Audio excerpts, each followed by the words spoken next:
अवधूत चिंतन श्री गुरुदेव दत्त श्री स्वामी समर्थ महाराज. नमस्कार श्रोते हो. आज आपण श्रवण करत आहात श्री स्वामी समर्थ महाराजांचा अतिशय प्रेमळ आणि प्रचंड शक्तिशाली संदेश. हा व्हिडिओ तुम्ही उघडला असेल तर नक्की शेवटपर्यंत बघा.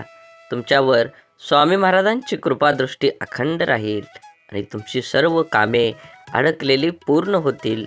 तुमच्या जीवनातील सर्व दुःख आणि यातना या वाऱ्यासारख्या दूर होऊन एक सकारात्मक दृष्टिकोन तुमच्या जीवनात तयार होईल आणि तुमचं जीवन एकदम आनंदी आणि समाधानी होऊन जाईल.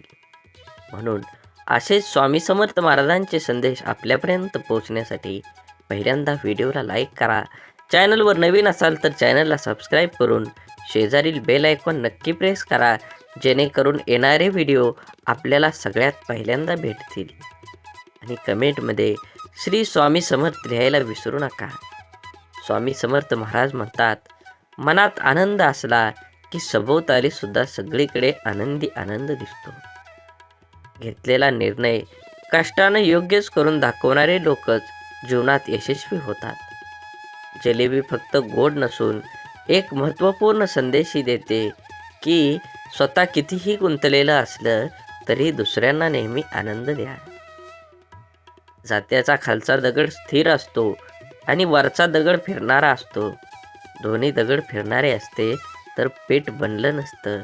आयुष्यात आत्मविश्वासाचा पाया स्थिर असला की त्यावर कर्माचा दगड फिरला की संकट, काळजी, चिंता यांचं पीठ होतं.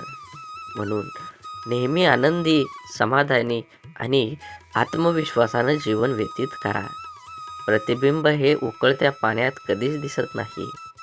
ते दिसेल तर फक्त शांत आणि स्थिर पाण्यातच.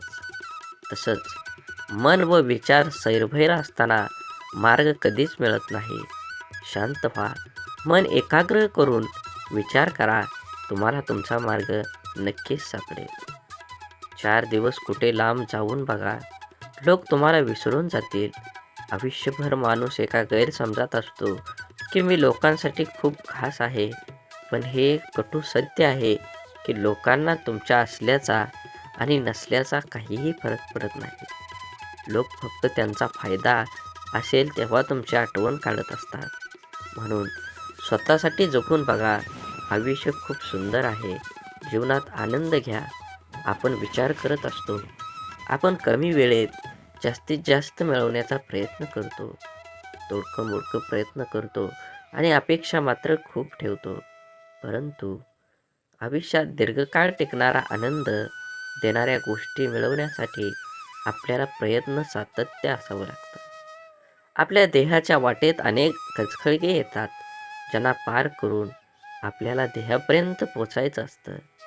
देहाच्या वाटेवर चालताना येणारा प्रत्येक अडथळ्यामागं एक धडा आपल्याला शिकायला मिळतो आणि ही शिकवणच आपली शारीरिक मानसिक शक्ती विकसित करतं.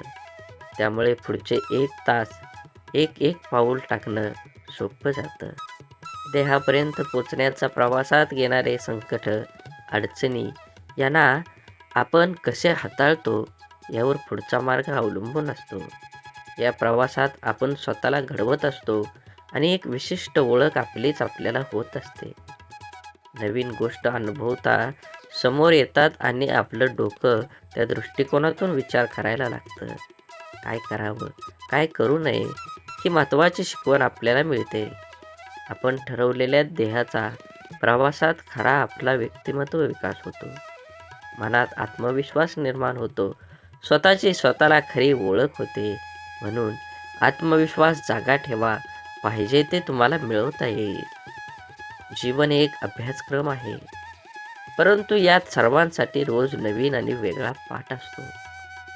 मग आपण इतरांचं बघून जगत राहिलो तर जीवनात पास होणारच आहोत का?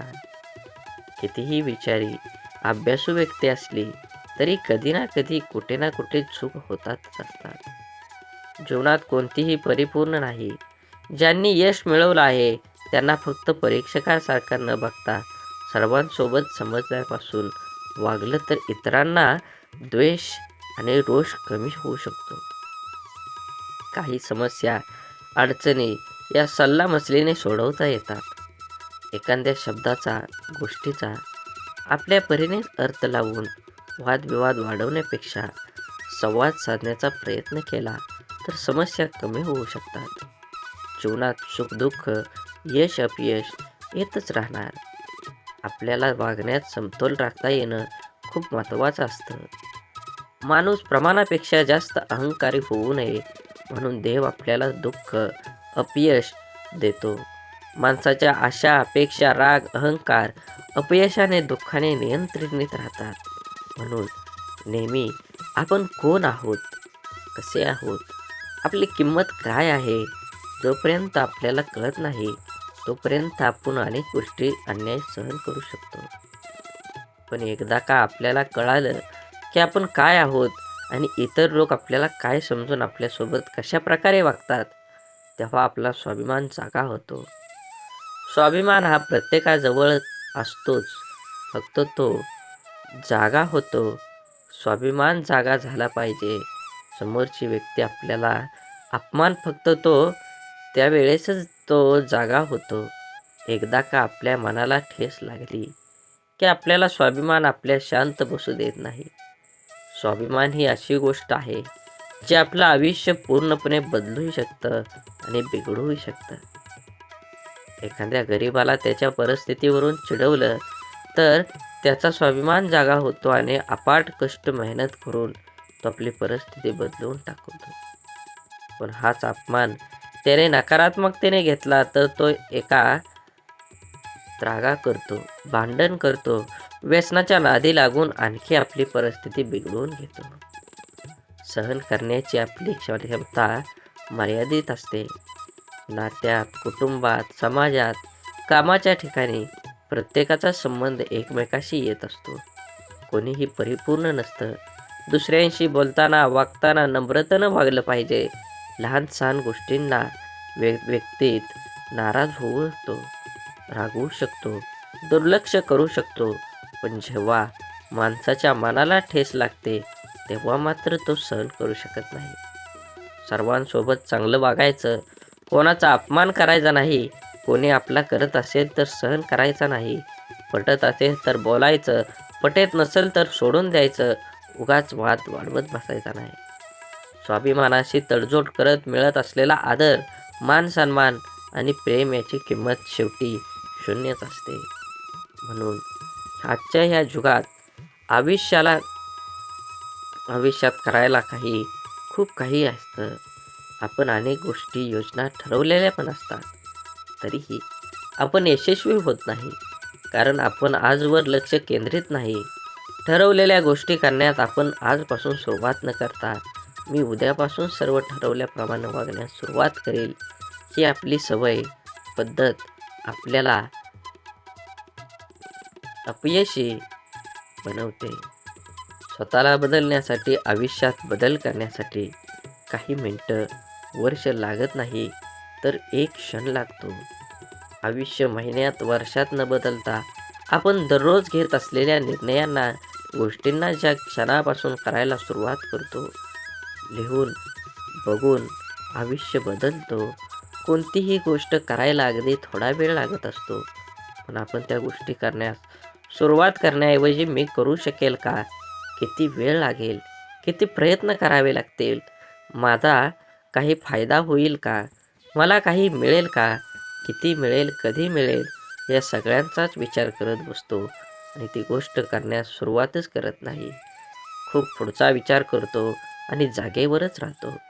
शेवटी मला नाही जमणार म्हणून, माझ्याकडून होणार नाही असं म्हणून विषय सोडून देतो आणि तिथेच तो राहतो. आपलं ध्येय असाध्य नसतं, ते मिळवण्याचा निर्धार करणं आणि त्या दृष्टीने प्रयत्न करण्यास सुरुवात करणं गरजेचं असतं. आपण विचारात घेतलं तर आयुष्यात काही वेळेस योग्य कारणांसाठी काही गोष्टी सोडता आल्या पाहिजेत. आपलं एखादं स्वप्न, एखादी इच्छा पूर्ण झाली नाही, आपल्याला मनापासून हवी असणारी एखादी गोष्ट अतोनात प्रयत्न करूनही जर मिळाली नाही तर आपण हार मानतो. एक स्वप्न पूर्ण झालं नाही म्हणून अनेक जण आतून तुटून जातात. आजूबाजूचं जग विसरून स्वतःच्याच विश्वात रमतात. सतत त्याच गोष्टीचा विचार आपल्यातल्या इतर जबाबदाऱ्यावर, नात्यांवर, कामांवर परिणाम करतो. यातून होतं काय? जे हवं असतं ते इतर मिळालेलं नसतं. एक तर असणाऱ्या गोष्टींनाही गमावण्यास सुरुवात होते. एक स्वप्न पूर्ण झालं नाही म्हणून आयुष्य थांबत नाही. त्याचप्रमाणे एखादी इच्छा, स्वप्न पूर्ण झाल्याशिवाय मिळवणार सुद्धा आयुष्याचा प्रवास इथंच थांबत नाही, पूर्ण होत नाही. जिंकणारा कायमच जिंकू शकत नाही. आयुष्यात हारणं, जिंकणं किंवा काही गमावणं, मिळवणं हे चालतच राहतं. वस्तुस्थितीची स्वीकारून आनंदानं जगणं महत्त्वाचं आहे. आनंदाने जगण्यासाठी हार जीत यापेक्षा शिकण्याला जास्त महत्त्व दिलं पाहिजे. एखादं स्वप्न पूर्ण करण्यासाठी आपण प्रयत्नांची पराकाष्ठा करतो, पण तरीही ते पूर्ण होत नाही. कारण कधी-कधी परिस्थिती, कधी-कधी जबाबदारी, कधी नशीब, कधी वेळ अशी अनेक कारणं आडवी येतात आणि आपलं मनापासून पाहिलेलं स्वप्न अपूर्ण राहतं. एखादी गोष्ट मनाप्रमाणे घडली नाही म्हणून आयुष्याचं गणित चुकतं नसतं. चुकतो तो आपला चिन्हांचा वापर. बेरीज, वजाबाकी, गुणाकार ही चिन्ह कधी कुठे वापरायची हे शिकत राहिलं की शेवटी उत्तर बरोबर येतं. त्यासाठी गरजेचं असतं वस्तुस्थिती समजून घेणं आणि ती आनंदानं स्वीकारणं. आयुष्यात काही वेळेस योग्य कारणाने काही गोष्टी सोडता आल्या पाहिजेत. हेच खरं जीवन आहे. श्री स्वामी समर्थ. झाडे लावा, झाडे जगवा, माती वाचवा, पाणी वाचवा, सेव अर्थ. आणि मनात स्वामींबद्दल आणि देवाबद्दल भाव असेल तर नक्कीच चॅनलला सबस्क्राईब करून व्हिडिओला लाईक करा आणि कमेंटमध्ये श्री स्वामी समर्थ लिहायला विसरू नका. धन्यवाद.